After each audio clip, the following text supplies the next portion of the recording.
On this episode of the MHM Social, I chat to someone who's been right in the middle of some of the biggest sporting moments. Presenter, Hayley McQueen. Hayley, how's it going? Thanks for joining me. Hi, yeah, it's nice to see you, although not in person. It's been a while, hasn't it? I know. This feels like in person now. This is like the new in person. I know you're in the Sky Studios in a COVID secure dressing room. Yeah, unfortunately, slightly lacking in any interesting scenery or atmosphere or anything. I'm hidden away in a little dressing room, getting ready to go on air a little bit later today.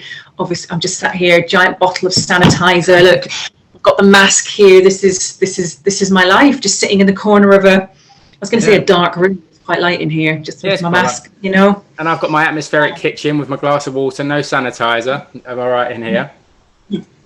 I won't be drinking this though. Yeah, no, stay off that. That'll be dangerous. 5 minutes into the interview, it could just go crazy if you start drinking. No. So you've been busy. I see you was working with King Harry the other night. That fun? Yeah. How isn't he, Harry?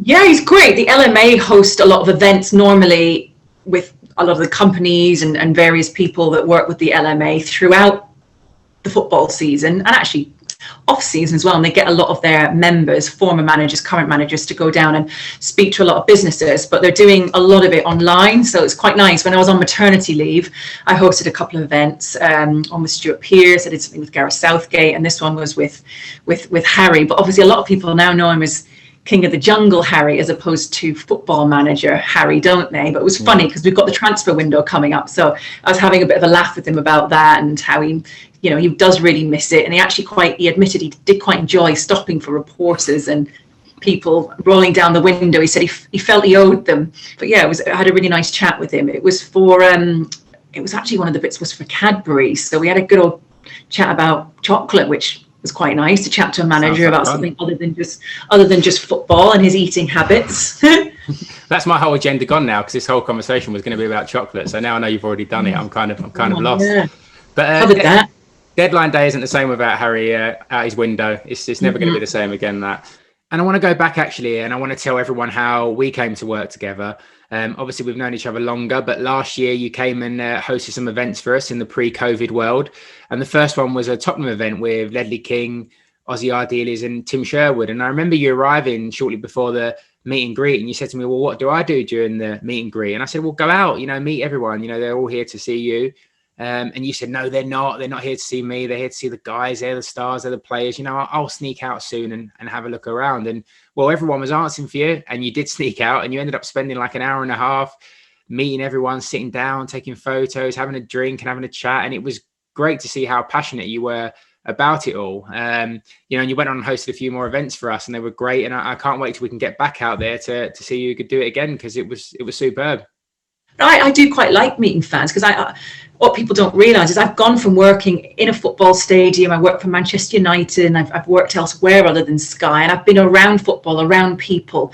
At Sky, we're in studios, so I don't really get to meet people an awful lot. The only fans I get to meet are through social media, the other side of my phone or my laptop. So it's quite nice to actually chat to fans and the people that spend hard-earned money going to football matches and spending money, paying for Sky subscriptions, and it's not cheap. And a lot of people we know are really struggling now, aren't they? But I appreciate that these people spend their money, and we're there to provide a service on Sky. And it's quite nice to actually just get to meet the people that are the other side of the screen and let them know that there's a real human being behind the face in front of a camera. I don't just sit there and read auto cue that they think, oh, it's unattainable, and oh, she looks like this, and oh gosh.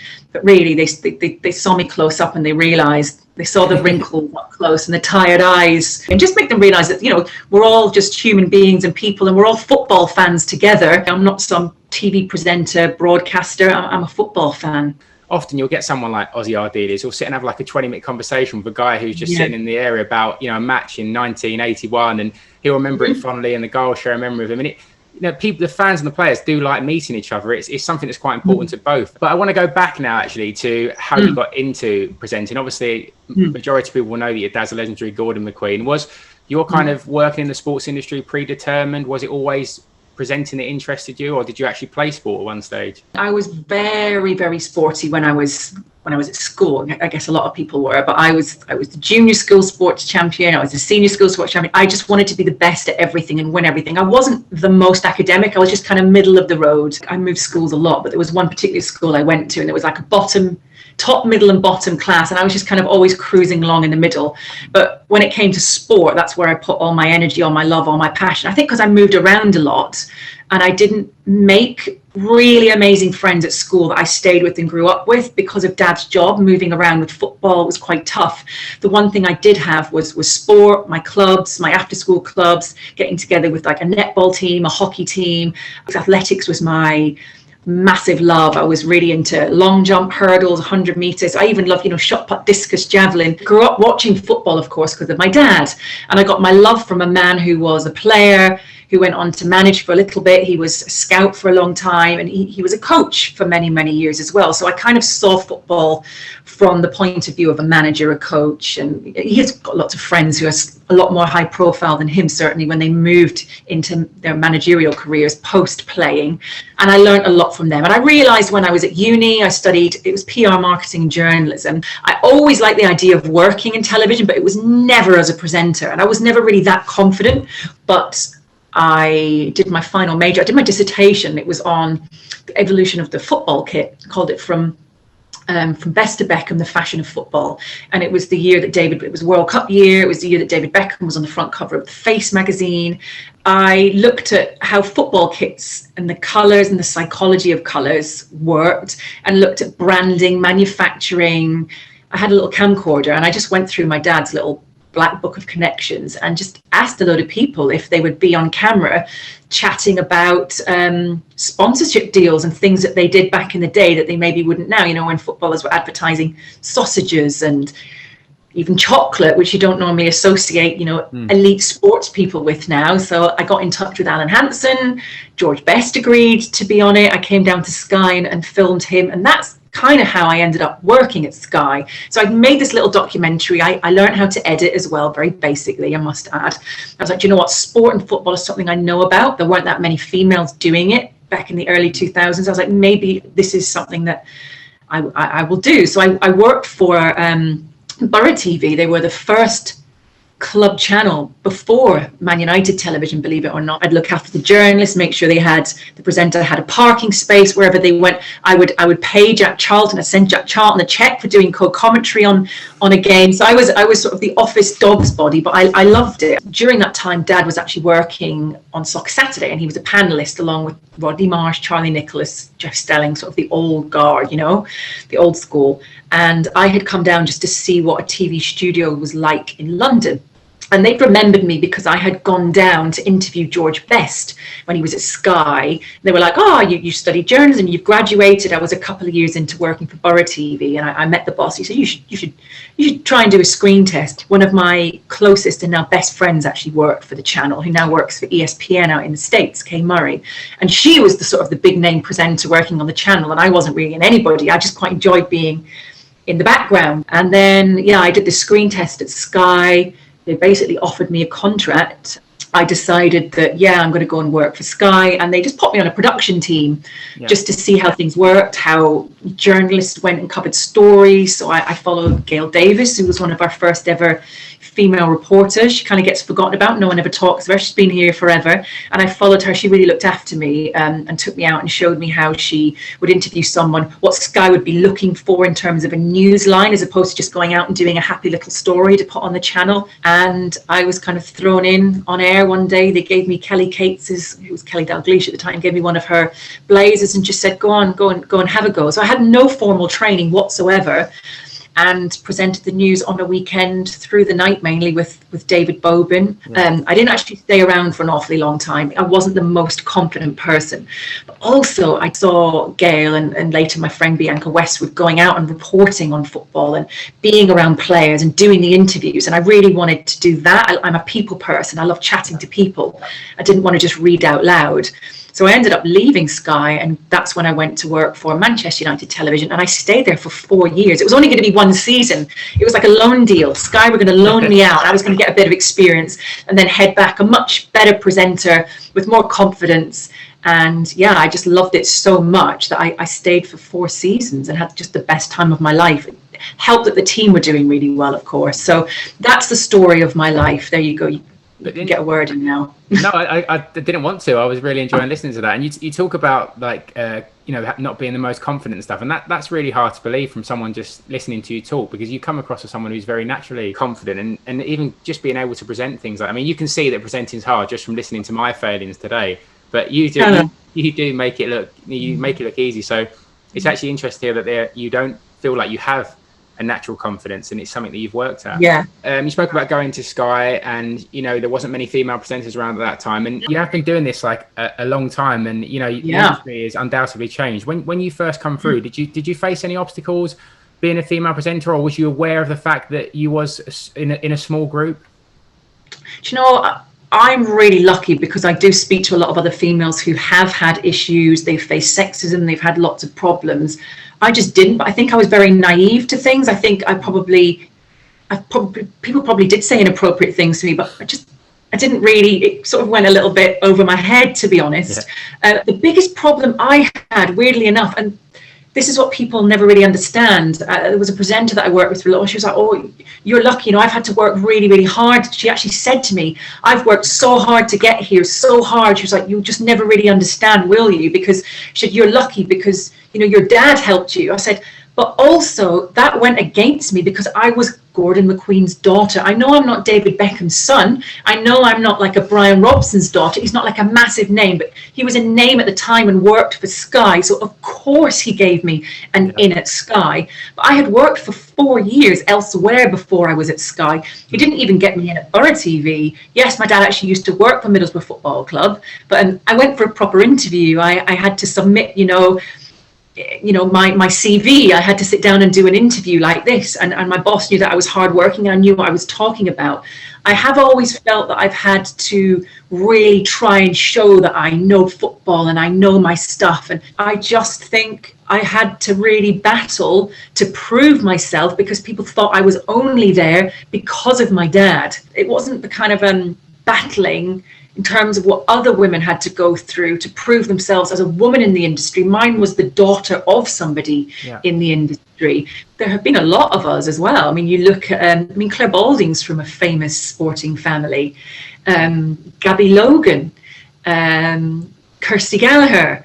There's a lot of us, but that's because there were hardly any women of our age getting into this, because I guess sports reporting, journalism, presenting, and women didn't really go hand in hand. There were no female journalists writing for papers and magazines that I was aware of. I saw Kirsty obviously presenting on Sky Sports, Gabby for a little while, and Kelly, and the reason they were there was because they'd had a very different upbringing and different understanding and a different level of trust. I've never been in awe of any person I've met outside football. Yeah, of course. Once met Arnold Schwarzenegger, I was like, it was the best thing that ever happened to me. It was the best day of my life. Footballers, I've just never really been phased. And I think that's one reason Sky did employ a lot of us. And also because we had an insight, and I would give Sky loads of information about stuff I was learning from the football club. And when I was at Man United, I would feed little bits and bobs back. And I can actually relate to that. Well, not to being a female presenter in sport, but when I moved into the kind of sports management events world, my uncle was Eric Hall, probably the most famous sports agent ever. And there's an element of like people are saying, well, I bet you he's got him into it, and I bet you he's opened up all the doors for it, and I bet you he's had a 3 ride. And Eric helped me out massively, and I'll thank him for that forever. But it's not always like that. When you come in with a kind of famous connection, it makes you work harder. It makes you kind of work even more to show people that you didn't have a free ride, that you deserve to be there. And they've also got a kind of, well, in my case, they've also kind of got a perception of Eric and his big monster personality. And I'm not like that. I do things very differently. So yeah, it's tough to find your feet, and you have a responsibility to, like I say, work even harder. So I really get that. And you talk about like wanting to be into investigatory journalism and, putting pieces together and that kind of exciting stuff. So that's obviously why you got involved with Deadline Day and Jim Wyatt, because that transcends into that. And, what's it like on Deadline Day when you're kind of almost, I know in the morning you must have like, we're expecting this deal to happen, we're expecting that deal to happen, but there is an element of like anything could happen. And what's it like working on your toes in that environment? It's great, and that's one of the reasons I love news and breaking news. It's kind of the unpredictable nature of breaking. You do not know what's going to happen, and it's quite exciting going into work thinking, I have no idea what I'm going to be reporting on today. Most of the time we have a rough idea. We know what live sport's happening. We know we're going to be updating. We never know the outcome of a game or anything like that. But you're prepared for every eventuality, or as many as you can possibly be across. Look, I'm already doing my prep for Monday. The yellow marker's out. I'm highlighting the deals that have not been done yet that I've got to keep an eye on over the weekend when I'm not at work. So you're always working. But yeah, I've been on with Jim before when we've had reporters coming up and just sliding little bits of paper. Oh, I've got this bit of news, I've got that. Jim will then do the following. He does have an extensive contacts list. He's a proper journalist and he loves breaking the news. He gets very excited when he knows that he's onto something, and he's managed to wangle it out of someone because he's a good person, he's a likable guy, and he's a character. People give him this information because they like him. I love it when the big signings happen, especially like when I first left Manchester United and I had quite a few Man United boys leave to go elsewhere, and it's like, oh, I've followed their careers from them being, I don't know, maybe you're an academy player coming through and look at where they're going now. Or you'd have like your big name signing. I mean, I've known Ronaldo a really long time, from when he was quite young. I'm not saying like we were best friends when we were kids. I've just known him since he was young, and we got on really well when he was at United. I really just loved him as a person. He's a really good person, really funny, got lots of great stories. Can you make Ronaldo to Arsenal happen? That's what I want to know. Can you use his friendship to do something good? Yeah, I don't have a magic wand. I've got a hairbrush here. It's not a magic wand, Michael. When he moved to Real Madrid, and you saw how he was unveiled, and like with the Neymar deal as well, and all the money involved, and it's just incredible. And you see the fans turning up in their thousands to a stadium, and you see the big glitzy unveilings. Like, I do quite enjoy being part of that, as well as your Odem Wingy situations as well, where that's just kind of yeah, brilliant. That was what I was going to ask you next, actually. In all the time that you've had in Sky, all the Man United, Middlesbrough, all the other places you work up in the SBL, all the places you've worked, what's the moment that really stands out to you, the kind of best story you've worked on, or the best interview you've done, or maybe when you spoke to someone and you're like, oh, I didn't expect that from them, the one that really kind of resonates with you? Yeah. There have been a few, but I was really lucky to have been given the chance by Sky to present Scottish football. It came about quite suddenly. Found out on a Wednesday that it might be happening. The Thursday it was definitely happening. And then on the Friday I travelled up to present back-to-back games on the weekend. There was the unfurling of the flag at Celtic. There was Rangers obviously trying to catch up. There was Steven Gerrard came up there. That was great to have him up there as a manager. I love being involved in the stories and the kind of the unfurling of the use unfurling, that was what I meant for the unfurling of the flag, the unfolding of a season. Obviously seeing it now being flipped around with Rangers being up there is quite exciting for one half of my family, and the other half are all mad Celtic. So I have my uncle Sid, who literally is hardly in touch at the moment, believe it or not, massive Celtic fan, but yeah, he would gloat quite often and send me messages after I presented another Celtic win. I'm not a Celtic fan. I mean, I'm not a Rangers fan either, actually. If I had a Scottish club, and people always ask me, it was St Mirren, it was the club my dad started at. My mum had a business in Paisley, and Kilburney Ladeside as well was my granddad's team. So I always have to make a point there that I'm not a Rangers fan. But part of my family and my dad leans towards the blue side, and I can only apologise to Celtic fans for that. I'm sorry. Them celebrating yet another trophy with Brendan Rodgers and doing the treble and being part of it, and standing on the pitch with thousands of fans in the stadium and presenting it, and not being able to hear anything that's going on in the gallery and just going with it, and just being in the middle of the pitch. And I was like, oh, I really feel part of this. Like I'm really lucky to be part of a team's success, and part of it. It doesn't matter whether it was bloody Portsmouth, Fulham, Man United, whoever. It's really exciting when you're part of football and you're actually in the stadium and you can feel it. I'm lucky I get to be in a stadium. Working with Manchester United, I obviously got to go to Rome. I was involved in the celebrations in Moscow, well, when they won the trophy in Moscow, the Champions League. One pinch me moment, I think, was when Sky sent me to Manchester when United won the title again, and they had the open top bus that went through Manchester, and I was kind of on a plinth in the square outside the town hall with thousands of fans, and I could see them all lining the streets on the monitors that I had. And I was so lucky to be at the heart of those celebrations for a team that I support as well. Definitely made it all the more special.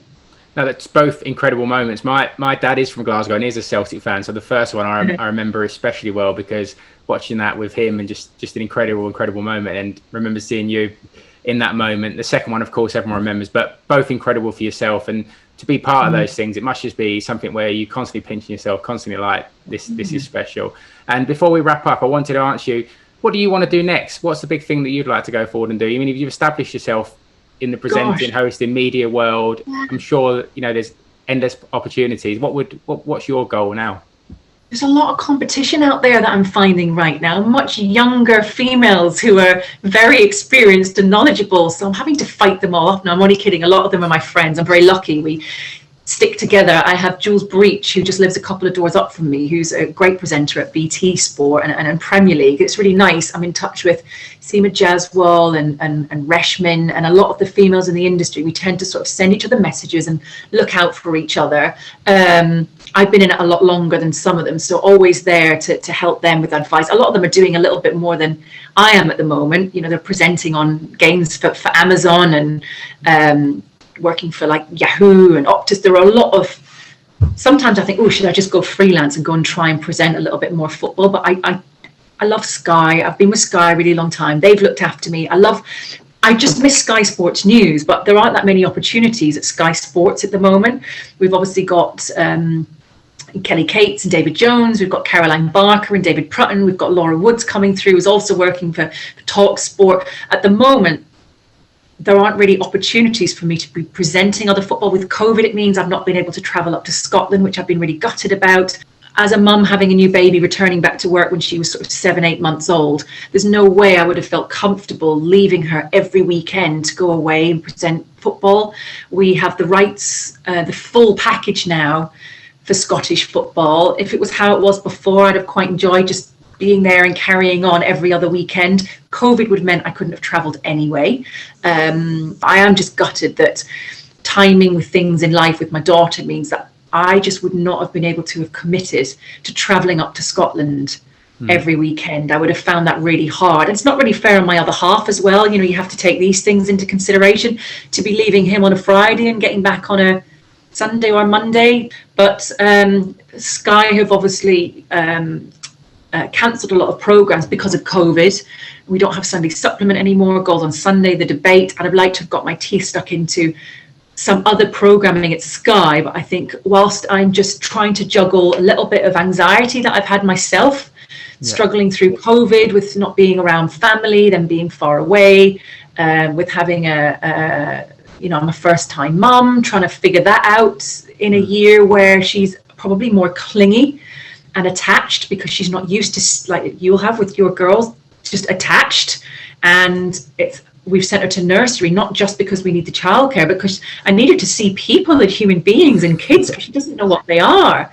But I think I've had a few struggles like that, which have meant that I haven't been able to throw myself into other work as wholly as I'd have liked to. So Sky Sports News for me right now suits me, fits me well. I have a wonderful new boss who's a young guy. He's a father of 3 himself, so really understands what it's like to be a working parent. I'm sure that all those opportunities will come up for you, and I know you're really, really busy. And on a personal level, I know how hard you work, and I know how hard it is with a young child. And I see you all the time with your little one, and you're doing a great job there. So keep it going. And thanks so much for chatting to me today. We've got some great shows coming up at the end of the year. I hope they can go ahead. Yeah, I really look forward to it. Thank you. Thanks, Hayley. Thank you very much. Take care. Thank you for listening to this episode of the MHM Social. If you'd like to hear more from us, then please like and subscribe to this page.